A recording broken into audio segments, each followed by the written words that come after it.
बांग्लादेश की प्रधानमंत्री शेख हसीना जी के खिलाफ जो Bangladesh internal crime tribunal ICTBD ने ट्रायल किया, जिसमें प्रोसिक्यूशन ने उनके खिलाफ 5 चार्जशीट फाइल की। 3 मेंबर्स की ट्रिब्यूनल और भी आगे की जजमेंट अनाउंस करेगी। प्रोसिक्यूशन इसमें डेथ पेनाल्टी की मांग कर रहा है।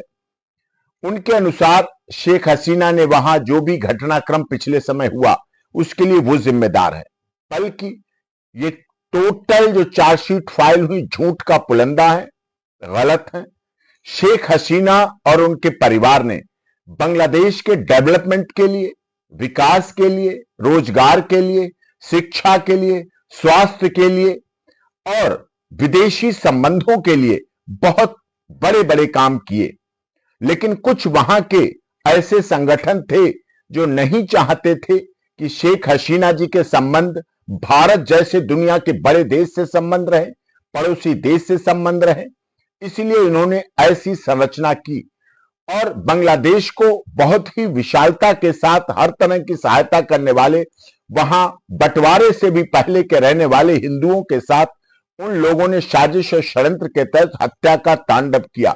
यूनाइटेड नेशंस ऑफ ऑर्गेनाइजेशन की रिपोर्ट के अनुसार भी 1400 से अधिक मौतें, वहां 14,000 से अधिक मौतें हुई। इसके लिए वही संगठन जिम्मेदार थे। उनके खिलाफ कार्रवाई नहीं कर रही है बांग्लादेश इंटरनल क्राइम ट्रिब्यूनल, बल्कि उनके खिलाफ राजनीतिक सत्ता से प्रेरित होकर कर रही है। जबकि 2026 में आम चुनाव होने हैं और निश्चित है शेख हसीना ने बिल्कुल बांग्लादेश के लिए बहुत उत्थान के लिए काम किया, उनके पारिवारिक पीढ़ी दर पीढ़ी काम किया है और इसीलिए लोग उनसे घृणा कर रहे हैं, कुछ राजनीतिक हित साधने के लिए।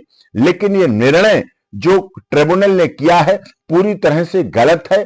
इस पर अंतरराष्ट्रीय इंटरनेशनल कोर्ट ऑफ जस्टिस और भारत को भी, भारत सरकार को भी अपनी पहल को रखकर उनको प्रोटेक्शन भी देना चाहिए, न्यायिक लड़ाई में भाग भी लेना चाहिए और उन संगठनों को पर्दाफाश होना चाहिए जिन्होंने बांग्लादेश में रह रहे हिंदू परिवार, जिन्होंने बांग्लादेश के विकास के लिए काम किया, इस्कॉन जैसे टेंपल को ध्वस्त करने, बर्बाद करने, वहां के लोगों के साथ, गलत करने वालों के साथ जो किया, उनके खिलाफ एक्शन हो और शेख हसीना जी को न्याय मिले। In the interest of justice, access to justice for all की पराकाष्ठा आज शेख हसीना को भी जरूरत है।